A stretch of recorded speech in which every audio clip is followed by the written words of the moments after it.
un païen, et je pense même peut-être qu'il était sataniste, mais je ne sais pas, je préfère pas entrer dedans. Quelqu'un comme Michael Jackson. Il travaillait au moins 20 heures par jour par rapport à sa voix. 20 heures par jour pour Toi, tu dis que parce que tu as l'huile et la voix là suffit, tu vas monter seulement avec la voix là. Tu manges n'importe quoi. Le piment là, c'est toi qui aimes alors que tu dis que tu es chanteur international. Aucune discipline dans la destinée. Que quelqu'un me dise la réussite n'est pas un fait d'hasard. La réussite n'est pas un fait d'hasard. Tu as parlé en retard. Dis-moi, la réussite n'est pas un fait d'hasard. Un païen, il comprend qu'il doit travailler ce qu'on lui a donné. Il doit travailler. Même s'il était dans les loges, pourquoi il n'a pas demandé à ses loges de commencer à chanter à sa place? Non, malgré qu'il était dans des loges, il savait que le talent, c'est travail. C'est seulement chez les enfants de Dieu qu'on pense que Dieu va descendre et puis va tout faire. Tu as des talents, tu as des grâces. Va travailler ça. Va travailler ça. Je parle à quelqu'un. Travaille les talents. Arrête de croire que ça va se faire de soi. Quand tu vas l'écouter jouer au clavier, tu entends ça? C'est la sorcellerie. Même le guitariste de Michael Jackson, c'était une femme. Peut-être que vous n'avez jamais entendu ça. C'était une femme qui jouait. Mais écoute, ce n'est pas les gris-gris qui va jouer. Ça, c'est la mentalité de la pauvreté. Ou de la médiocrité. Oh non, comme ils jouent comme ça. Ce sont les fétiches. Les fétiches ne jouent pas aux notes. Les fétiches, c'est pour autre chose. Quand elle joue là, c'est le travail. Elle travaille sa musique. Elle ne dort pas. Elle travaille. Je dis à quelqu'un, la réussite va arriver. Entre dans la discipline. Travaille ce que Dieu t'a donné. Il y a quelqu'un qui dit, moi je serai journaliste. Il est même allé faire les études à l'UPEN. Mais écoute maintenant comment elle parle. Journaliste. Vous voyez comment on est indiscipliné. Elle est même allée à l'université, à l'UPEN. Elle a fait le journaliste. Mais quand elle parle, d'abord elle va seulement commencer. Bonjour. Bonjour. Tu vas bien? Oui, je vais bien. Au fait, pourquoi tu n'étais pas à l'église? Ah, bon, l'église là maintenant. Maman, nalinga ina loba. Toi, tu vas aller faire le journalisme là où? Lingala facile. Mais il faut quand même savoir ce qu'on veut dans la vie. Comment on peut vouloir la victoire mais on marche comme un esclave? Comment on peut vouloir la victoire mais on a des mauvais outils? Au nom de Jésus de Nazareth, équipe-toi dans la discipline. Travaille avec discipline. Connais ce que Dieu t'a donné, sois discipliné. Aime la discipline. Je l'ai dit tout à l'heure, quand quelqu'un a grandi sans discipline, il a l'impression que c'est une prison. On est en train de le mettre mal à l'aise. Il n'aime pas les bornes. Indiscipliné doit aimer les bornes. Doit aimer les limites de la vie. À un certain moment, il sait qu'il doit s'arrêter ici. Il ne peut pas dépasser. Mais quand quelqu'un grandit seulement comme un légume, on fait seulement manger, on tape. Quand il fait une bêtise, on n'instruit pas selon la discipline. Il a l'impression que c'est un problème. Écoutez maintenant ce que c'est la liberté pour un adulte. Pour un adulte, la liberté c'est la capacité d'accomplir ses ambitions et ses rêves. C'est ça la liberté pour un adulte. La liberté pour un adulte, c'est avoir la capacité d'accomplir ses ambitions et ses rêves. Mais on ne peut pas accomplir ses ambitions et les rêves sans discipline. Donc en réalité, la liberté d'un adulte, c'est la discipline. Si vous voulez voir une personne, si elle est adulte dans sa tête, regardez comment elle réagit face à la discipline.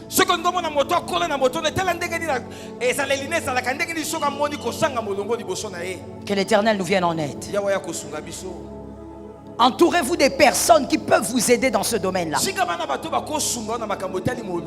Il y a des gens qui fuient les personnes disciplinées. Non, moi je peux pas vivre avec M. Serge, il est trop discipliné. Si seulement tu savais, je vais le dire de cette manière et que quelqu'un d'intelligent comprenne et prépare ce que je vais dire.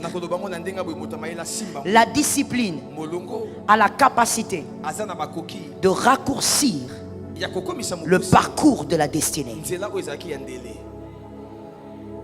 Ce qui devait prendre 10 ans peut prendre 3 ans à cause de la discipline.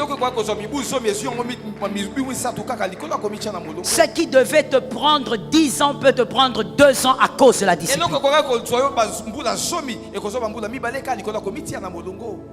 Que l'Éternel nous aide. Vous savez, oh Lord, lorsque vous êtes indiscipliné et que vous voulez vous marier, que les célibataires disent Amen. Vous voulez vous marier, vous allez vous marier avec les faire-part. Il faut répéter ça. Il faut refuser ça. Vous allez vous marier avec quoi? J'ai besoin de t'écouter. Avec quoi? Quelle honte. Moi je savais que quand on se mariait, on donnait une invitation, c'est tout. Mais aujourd'hui il y a 2 papiers. Quand quelqu'un veut se marier, il t'amène 2 papiers, il dit maman, voici des invitations. Il y a l'invitation de la journée et le faire part. Si vous pouvez donner $50 ou plus.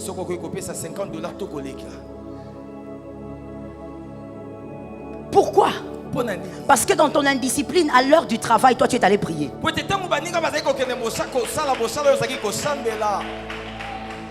Dans ton indiscipline, quand les autres sont allés travailler, toi tu es allé à la montagne. Lorsqu'on te dit qu'il faut travailler, tu dis oh, Jésus est celui qui donne l'or et l'argent. Frère, pour connaître un homme ou une femme, et même un être, il faut connaître son fonctionnement depuis la Genèse.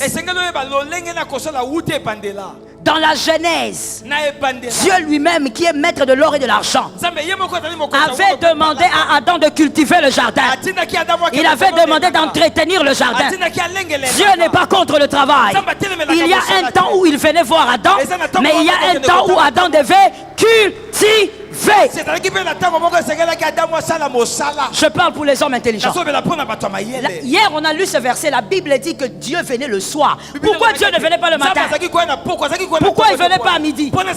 Parce que c'est le temps où l'homme doit travailler. Il va venir le soir quand l'homme a fini de travailler. Mais toi tu dis, soi-disant, oh fils de, je suis fils de, comme je suis fils de, moi je vais me marier par la foi. Comme j'ai horreur de ça. Te marier par la foi. N'amène pas les faire part.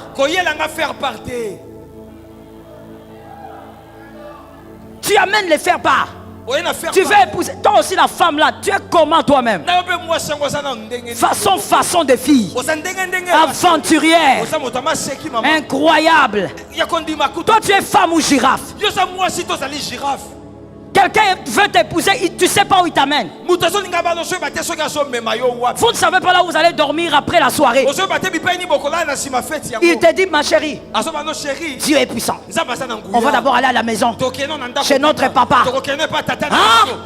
L'homme quittera son père et sa mère, s'attachera à sa femme, ils deviendront une seule chair. On n'a pas dit la femme quittera, on a dit l'homme quittera. L'homme doit prendre la charge d'équiter. Toi tu rentres chez les parents. La chambre des parents est en face de ta chambre. Quand les parents sont dans les bons temps, toi aussi tu es dans les bons temps.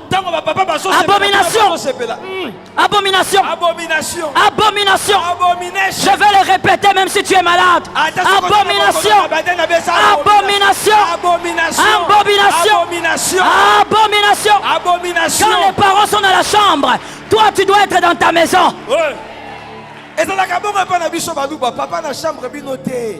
Tu es les parents dans la chambre, toi dans ta maison. De manière à ce que tu es à l'aise. Je parle d'abord à l'homme. Tu es à l'aise de faire les bruits comme tu veux faire les bruits. Il faut un salama.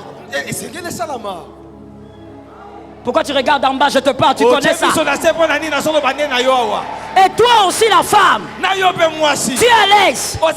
Si tu veux faire les bruits des chiens, des chiots, de tout, comme tu veux. Mais comme vous êtes chez les parents, quand vous passez des bons moments, vous étouffez les sons.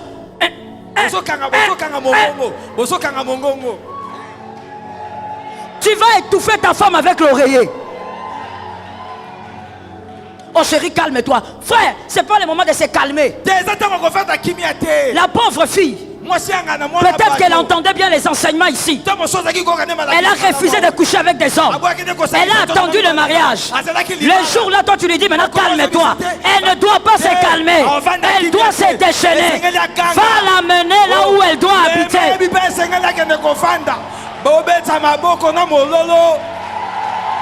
Tu dois l'amener. Ça c'est ça l'indiscipline. Et vous voulez faire croire que nous les pasteurs, nous vous prêchons ça. Peut-être le prophète que tu suis là sur Facebook, pas moi. Parce que tu es professionnel en prophète comme tu es là. Mais moi jamais. Moi je ne peux pas te bénir parce que toi tu as la foi de prendre une femme. Non. Montre là où tu vas dormir avec cette femme. La fille là, la pauvre fille là, elle a attendu le mariage là. Tu l'amènes à la maison. Tu arrives là. Tu dis chérie dors. Elle regarde, elle ne voit pas où dormir. Sol. Les côtes commencent à faire mal. Les dimanches pour venir à l'église, elle n'est pas venue. Quand on lui demande mais pourquoi tu n'es pas venu au culte? Maman, j'avais un peu mal au corps. Mal au corps. Pourquoi? C'était bien. Maman, je ne sais pas te répondre parce qu'on n'a pas eu le temps. Parce que vous étiez sous le sol. Conditions difficiles. Frère, tu n'es pas un escargot. Tu ne peux pas faire les choses là sur le sol. Ah, je te parle à toi. Sors de cette négligence là. Sors de cette indiscipline là. Quand il faut travailler, travaille. Quand il faut prier, prie. Quand il faut jeûner, jeûne. Mais sois discipliné.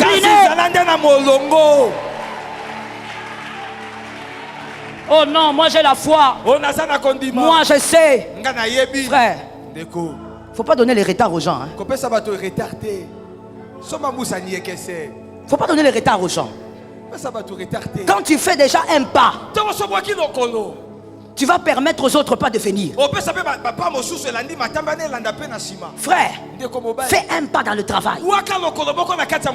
Arrête de te cacher derrière la foi et l'onction.